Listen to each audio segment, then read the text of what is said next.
Vamos lá, pessoal, terceiro ano, vamos resolver as questões da lista. São questões que envolvem fundamentos aritméticos de uma maneira geral, teoria de conjuntos, conjuntos numéricos, ok? Vamos começar pela primeira questão. A primeira questão diz que em uma família estão distribuídos um total de 144 cadernos, 192 lápis e 216 borrachas. Ele vai formar aqui a distribuição desses produtos vai ser feita de modo que o maior número possível de família fosse contemplada e que de alguma forma todas recebessem o mesmo número de cadernos, o mesmo número de lápis e o mesmo número de borrachas, sem haver sobra de qualquer maneira. Nesse caso, qual é o número de cadernos que cada família ganharia? Vamos imaginar o seguinte, prestem atenção nessa primeira questão, que é o seguinte. A primeira questão, vocês têm os seguintes valores, né? Vocês têm aí 144 cadernos, vocês têm aí 192 lápis, vocês têm aí 216 borrachas. Certo? Aí a questão diz assim, essa distribuição eu vou distribuir em kits, né? Vou distribuir os cadernos, os lápis e as borrachas em kits. Esses kits devem ter o maior número possível de famílias. Então eu quero o maior número possível de famílias que deveriam ser contempladas. Bom, claro que essa maior quantidade de famílias que deveriam ser contempladas, pensem que seria um número que dividisse os 144, 192 e 216 ao mesmo tempo. Então eu quero um divisor comum. Um divisor comum. Mas por que um divisor comum? Porque essa divisão não deve ter sobras, tá certo? E ela vem com um detalhe, ela tem que ser a maior possível, um divisor comum e o maior possível. O maior possível. Então pensem comigo, eu tenho que ter um número maior de famílias possíveis. Esse número de famílias tem que ser da forma que quando eu dividir a quantidade de cadernos, lápis e borracha não sobrem, né? Eu não tenha sobras desses materiais. E esse número ele deve ser um divisor comum porque se não for um divisor comum vai ter sobra. Se eu pegar um número, que divide 144, divide 192, mas não divide 216, eu vou ter sobra de borracha. Se eu pegar um número que divide o número de borracha e o número de cadernos, mas não dividir o número de lápis, vai ter sobra de lápis. Então isso não pode acontecer. Então isso é um problema típico de MDC. Certo? Fundamento aritmético, o uso da fatoração, né? MDC. Eu quero o MDC de 144, 192 e 216. Esse MDC vai ser justamente o número de famílias, né? Vai ser justamente o número de famílias contempladas. Número de famílias. Certo? Então, mas como é que eu calculo o MDC, professor? Bom, existem várias maneiras de calcular o MDC. Uma maneira interessante é o método das divisões euclidianas sucessivas, né? A gente pode fazer a divisão como se fôssemos resolver um MMC, mas aqui você só pode colocar divisor primo comum a todos os termos. Se fosse o MMC, o divisor comum aqui não precisava ser divisor de todos não, precisava dividir só, se dividisse pelo menos um já é suficiente, agora não, agora tem que dividir todos para ser MDC. Então um número aqui, o 2, né? Com certeza o 2, porque todos os números são pares. Então dá 72, aqui vai dar 96, e aqui vai dar quanto? Vai dar 108. Perfeito? Todos são pares ainda, né? Então eu divido por 2 mais uma vez, dá 36, aqui dá 48 e aqui vai dar 54. Correto? Ainda todos são pares, eu continuo dividido por 2. Vai dar 18, vai dar 24 e aqui vai dar 27. Você nota que o 2 já não divide todo mundo, devido 18 e 24, mas divide 27. Lembra o divisor comum? Não vai ter sobras aqui, não pode ter sobra. Então, um divisor comum aqui, né? O 3. 18 por 3 dá 6, 24 por 3 dá 8 e 27 por 3 dá 9. Tem mais algum divisor comum? Percebam? Não, não tem. O menor divisor comum aqui, no caso, que não é primo, é 1, né? Então, o MDC vai ser 2 a terceira vezes 3. 2 a terceira dá 8. 8 vezes 3 dá 24. Então, o que é que esse número 24 significa? O número 24 é o número máximo de famílias que vão ser contempladas. Mas aí o texto pede para que você calcule não o número de famílias, né? O texto pede qual o número de cadernos que devem ser, distribuídos. Uma coisa legal daqui é que se eu sei que são 24 famílias, se eu pegar o número de cadernos, que são 144, e dividir por 24, que é o MDC, eu já vou ter o número 6 aqui, ó, que beleza.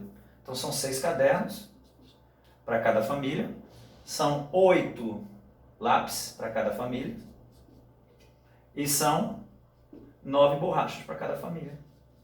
Quer dizer, se a pergunta fosse o total de produtos no kit, era só somar, né? 6 mais 8 dá 14, 14 mais 9 são 23 produtos em cada kit. Tudo bem, gente? A resposta, número de caderno, 6. Então é só marcar o número 6. Beleza? Fechou?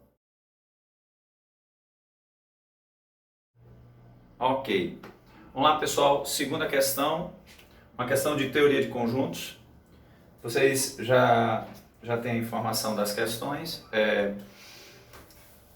O texto da questão dá algumas informações que a gente pode utilizar. Já sabe teoria de conjuntos. Teoria de conjuntos. Vamos utilizar diagrama de Venn, tá certo? Vamos fazer o preenchimento. Fazer o preenchimento do diagrama. Então, tem 3 conjuntos. Vocês estão vendo aí que o texto fala.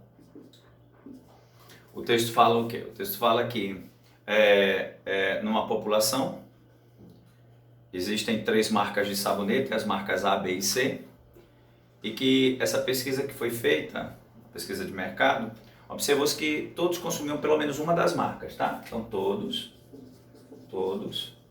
pelo menos uma das marcas. Tudo bem, gente? Todos pelo menos uma das marcas. E aí, se todos consomem pelo menos uma das marcas, são 2 informações que quando vocês estiverem preenchendo no diagrama, vocês devem preencher. Primeiro a parte de fora e o meio. Nesse caso aí, a parte de fora, todos consomem pelo menos uma marca. A parte de fora é 0. Nós não sabemos o número de elementos do conjunto universo, que são todas as regiões, né? A gente não tem essa informação ainda. Mas a gente tem essa informação aqui. Tem lá que 3 pessoas, né, 3 pesquisados, disseram que consomem as 3 marcas, a marca A, a marca B e a marca C. Então são 3 pessoas aqui. Vocês estão vendo lá uma informação, A e B. A e B. A e B são quantos? A e B não são 4? Mas não já tem 3? Então essa pétala aqui do diagrama tem 2 parcelas, tem que somar 4. Então já tem 3 aqui. Só ficar atento ao preenchimento dos diagramas.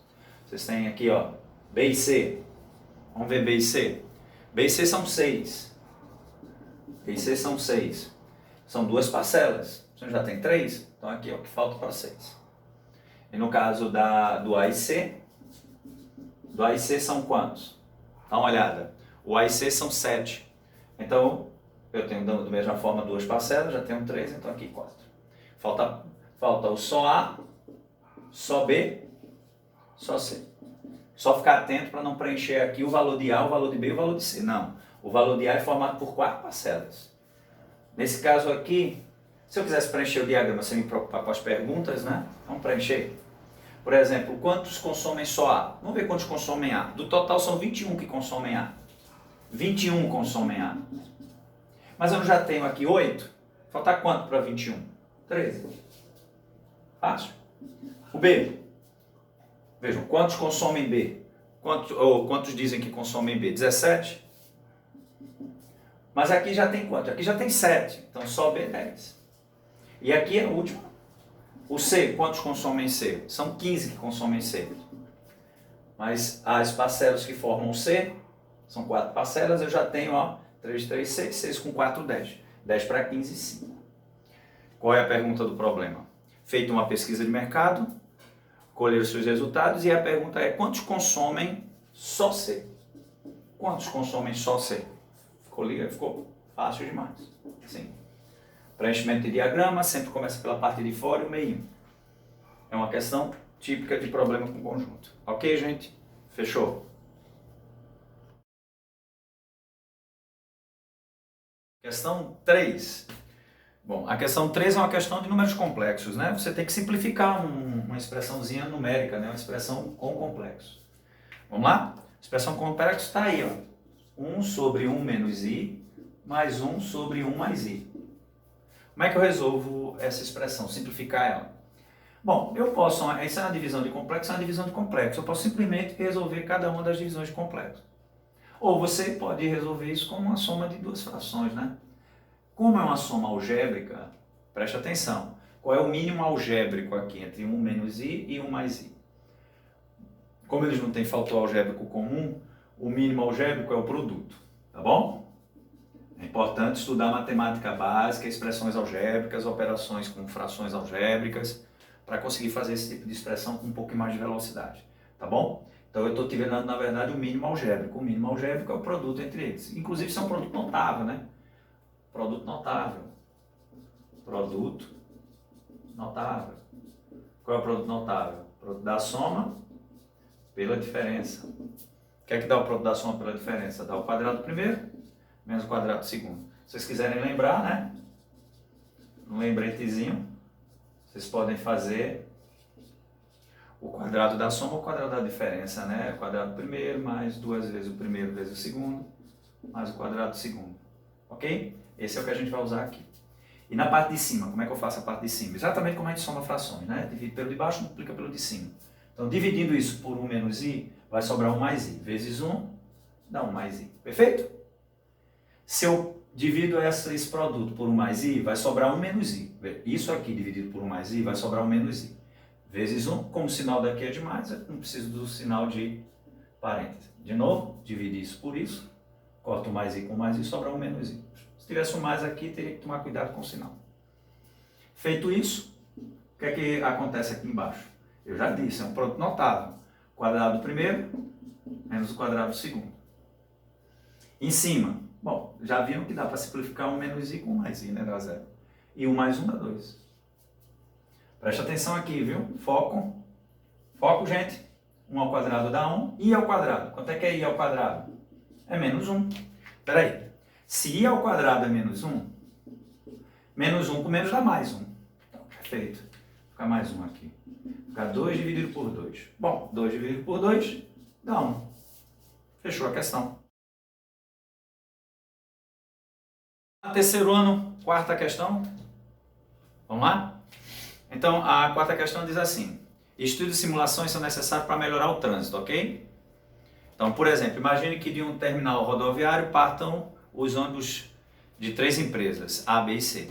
Os ônibus das empresas partem em intervalos regulares. O da empresa A parte em intervalos de cada 15 minutos. Vamos escrever isso aqui, né? Vamos resumir essa questão. Essa é a nossa quarta questão. Então, a empresa A cada 15 minutos, parte um ônibus. A empresa B, a cada 20 minutos. E a empresa C, a cada 25 minutos. Tudo bem?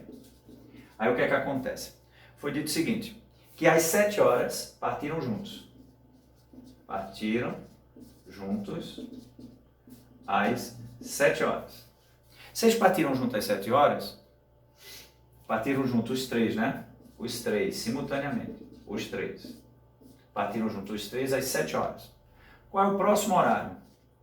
Qual próximo horário da partida juntos? Mais uma vez. Qual o próximo horário de uma nova partida?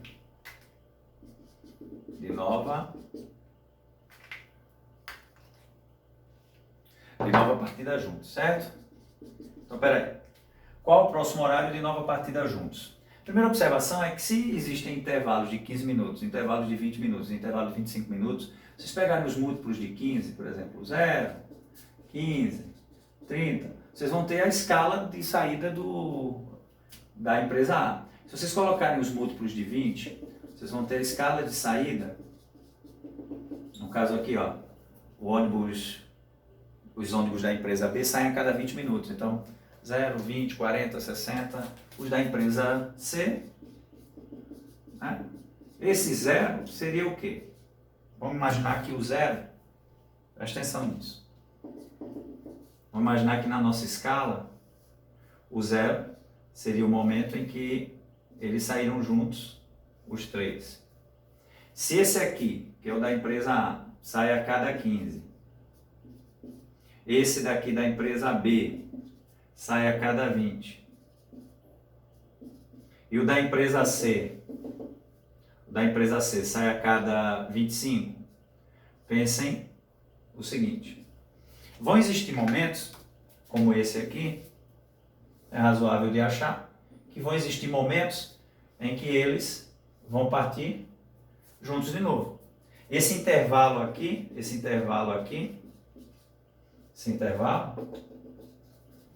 é justamente o menor múltiplo comum entre 15, 20 e 25. Então isso é um problema de MMC.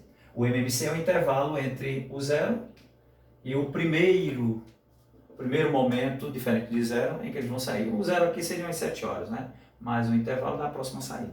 É claro que esse tipo de questão, o texto pode pedir a segunda saída, a terceira saída, você tem que ficar atento que o intervalo não é a resposta do problema, mas vai praticamente resolver o problema. Como é que a gente calcula o MMC? Vamos lá? Vamos fazer o MMC aonde? Vou fazer o MMC aqui. Vamos lá? Como é que faz a MMC? Nós fizemos recentemente, numa das questões anteriores, o MDC. Eu vou fazer praticamente da mesma forma, só que ao invés de usar um divisor comum, esse primo divisor de pelo menos um deles. Lembram que no MDC tem que ser divisor de todos. Esse não, tem que ser divisor de pelo menos um. Então nesse caso aqui, por exemplo, posso pegar o 5, dá 3, vai dar 4, vai dar 5. Posso pegar o 3, veja que eu estou fazendo de maneira desorganizada, né, sem uma ordem pré-definida, porque realmente essa ordem não importa. Tudo bem?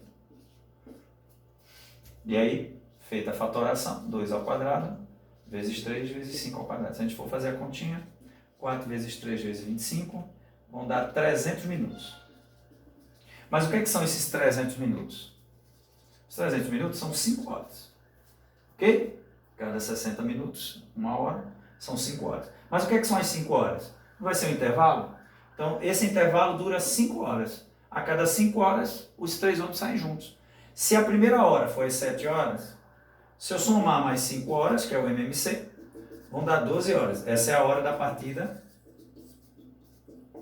que o problema está pedindo. Ok, gente? Fechou?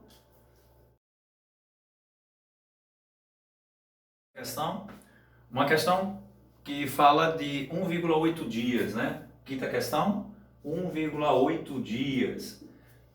Para vocês colocarem em horas, minutos, vamos dizer, não utilizar um pouquinho da grandeza tempo. Uma questão relativamente simples, tá? Bem simples, para dizer a verdade. 1,8 dias vai ser um dia mais 0,8 dia. Bom, 0,8 dia a gente já sabe que um dia tem 24 horas. Então, por favor, não vão marcar um dia e 8 horas. Presta atenção. Se um dia tem 24 horas, 0,8 dias é só multiplicar por 24. Você multiplica 0,8 por 24, vai dar quanto? Faz a continha aí. 4 vezes 8 dá 32, vão 3, 16, 19. E corre uma casinha, dá 19,2 horas. Então o que é que nós temos aqui? Presta atenção. Temos um dia, 0,8 dias, a gente acabou de ver que um dia tem 24 horas. Quando eu multiplico 0,8 por 24, dá 19,2 horas. Então vai dar 19,2 horas. Bom, aí a gente já pode fazer a mesma coisa. Pega os 19 mais 0,2 horas. Aí agora nós temos 0,2 horas. Ó, antes tínhamos 0,8 dias, multiplicamos por 24, deu 19,2. Agora nós temos 0,2 horas. Bom, uma hora não são 60 minutos? Então 0,2 da hora é só multiplicar por 60. Fazendo a continha, 120, corre uma casinha. 12 minutos. Então vai dar 12 minutos. Perfeito? Então a resposta final, 1,8 dias, vai ser o quê? Vamos lá? Um dia, 19 horas e 12 minutos. Preste atenção, a questão precisa de atenção, tá? Parece fácil, mas pode atrapalhar alguns de vocês, ok? A sexta questão é a questão de dízima periódica, né? Ele fala que tem dois números naturais, x e y, e que na divisão de x por y você obtém uma dízima periódica. A dízima periódica é essa aqui, né? Questão 6, a dízima periódica é essa aqui.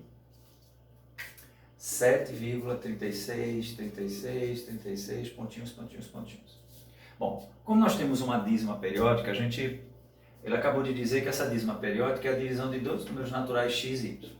Uma coisa interessante é que esse x e o y, se eu não restringir o x e o y, a única restrição que eu disse era que x e y eram naturais, certo? Podem ter vários números naturais, várias possibilidades, vários naturais, cuja divisão vai dar 7,36. Vamos fazer o seguinte, para a gente restringir, eu vou colocar aqui o x e o y são os menores possíveis, tá? Mas, por favor, existem várias possibilidades de resposta. Eu vou mostrar para vocês pelo menos duas delas. Eu vou responder isso com os menores valores possíveis para x e y, tá bom? Mas existem várias possibilidades, porque eu posso obter frações equivalentes aqui. Mas como é que eu obtenho essa fração que gera dízimo? Tem um jeitozinho interessante. Eu posso chamar essa dízima periódica de alguma coisa. Então eu vou usar uma linguagem algébrica. Então essa vai ser a minha primeira expressão. O problema é que essa parte infinita me atrapalha. Se essa parte infinita me atrapalha, preste atenção comigo, preste atenção. Se essa parte infinita me atrapalha, eu vou gerar uma segunda dízima com a mesma parte infinita, para tentar tirar essa parte infinita aqui. Para isso eu faço o seguinte, como é uma dízima simples, porque a parte periódica já começa assim que começa a vírgula, ó, assim que à direita da vírgula você tem 36, você não tem nenhum número aqui que atrapalhe a dízima periódica. Então o que é que você faz? Você multiplica isso aqui por 100. Mas, professor, por que por 100? Vejam só o que é que acontece quando eu multiplico essa expressão por 100. Eu vou pular duas casas para a direita. Vai ficar 736,36, daí por diante. Eu tenho uma segunda dízima periódica com a mesma parte infinita. Qual é a vantagem? Professor, eu não tinha uma dízima periódica antes, só me deu uma segunda dízima periódica. Não, a vantagem algébrica de ter duas expressões assim é que a parte infinita se repete. Se eu subtrair uma expressão pela outra, eu vou ter uma terceira expressão, só que essa terceira expressão é maravilhosa. Vamos fazer o seguinte, eu vou subtrair de baixo para cima, tá? Fica mais fácil para não ter problema com o sinal. Se eu fizer A menos 100, vai dar menos 99. Se eu fizer 100 menos A, vai dar 99A. E do lado direito, vê, 736 menos 7. Bom, quanto é que é 736 menos 7? Dá 729. E essa parte infinita aqui, o que é que eu faço? Vê, a parte infinita não é toda igual? 3 menos 3 vai ficar dando 0. Aquele problema que eu tinha antes, que era da parte infinita que me atrapalhava, agora não me atrapalha mais. Então, quem vai ser o A? O A vai ser 729 dividido por 99. Vejam que eu poderia dizer que o x e o y, o x é 729, o y é 99. Certo? Se ele pede para somar, só somar, né? 18, 12, 8, dá 828. Mas eu poderia ter outras respostas possíveis. Deu para notar? Eu poderia dobrar esses números aqui. Eu teria dois números x e y que divididos dariam uma outra soma. Então eu teria várias possibilidades de soma. Poderia ser 828. Quer ver uma coisa interessante aqui? Se eu somar 7 mais 2 não dá 9. 9 mais 9 não dá 18. 9 não é 18. Então dá para simplificar isso aqui, ó. Simplificar. Se eu dividir isso aqui, ó, eu posso dividir isso aqui, por exemplo, por 9, por 3. Mas como eles são múltiplos de 9, dá para dividir por 9, dá para dividir por 3 de novo. Se eu dividir por 3, eu vou ter, vamos ver, 7 dividido por 3 dá 2, 2 por 3 dá 1, 243, fica 33. Veja que eu ainda posso dividir por 3 outra vez. Ó. Vai dar 81 sobre 11. Quer dizer, eu poderia ter colocado 243 mais 33, por quê? Se eu dividir 243 por 33, vai dar a mesma dízima, 7,36. Estão vendo que dá outra resposta? Eu ainda poderia, vejam, se é 81 e 11, já não dá mais para simplificar. Isso é uma fração irredutível. Fração irredutível. Se essa fração é irredutível, o x e o y seriam os menores possíveis. Então, por exemplo, eu poderia dizer que nessa questão eu gostaria que o x e o y fossem os menores valores possíveis. Mas vocês notam que poderia ter várias respostas diferentes, né? São infinitas respostas diferentes, mas que geram essa dízima daí. Essas frações são frações equivalentes. Normalmente a gente pega a chamada fração irredutível. Uma outra coisa interessante sobre essas questões de dízimas é que a gente pode explorar de outras maneiras. A gente pode, por exemplo, transformar uma dízima periódica numa progressão geométrica. Por exemplo, se eu pego o A e digo que ele é 7,36, 36, 36, isso pode ser transformado dessa forma aqui, ó. Posso dizer que o A é igual a 7 mais 0,36 barrinha, certo? Mas eu posso fazer assim também, né? 7 mais 0,36 mais 0,0036 barrinha. E aí vai. Isso aqui vai dar uma soma, de termos de uma progressão geométrica, e eu posso calcular através de soma de termos de uma progressão geométrica. E nesse caso aqui é o limite de uma soma dos termos de uma progressão geométrica decrescente infinita. Precisa fazer isso. E ainda existe um bisuzinho interessante, né? Quem lembra lá do ensino fundamental, toda essa expressão aqui você poderia fazer assim, né? Se você for bom de memória, preste atenção. Qual seria a fração da dízima? Você pode fazer assim, ó. Para cada número que repete à direita da vírgula, você põe um 9. Então fica 99. Se tivesse um número à direita que não repetisse, você colocaria um 0 para ele. E na parte de cima, você faz o seguinte: junta todo mundo, periódico e não periódico, 736, e subtrai de tudo que não é periódico. No caso, o que não é periódico é o 7 aqui, né? Então vai dar o 729 dividido por 99. Isso é uma decoreba, né? Consequência de tudo isso. Estou fazendo bem rápido para que vocês façam uma revisãozinha de dízima periódica, é sempre bom. Tudo bem, gente? Finalizamos a lista. Tchau, tchau.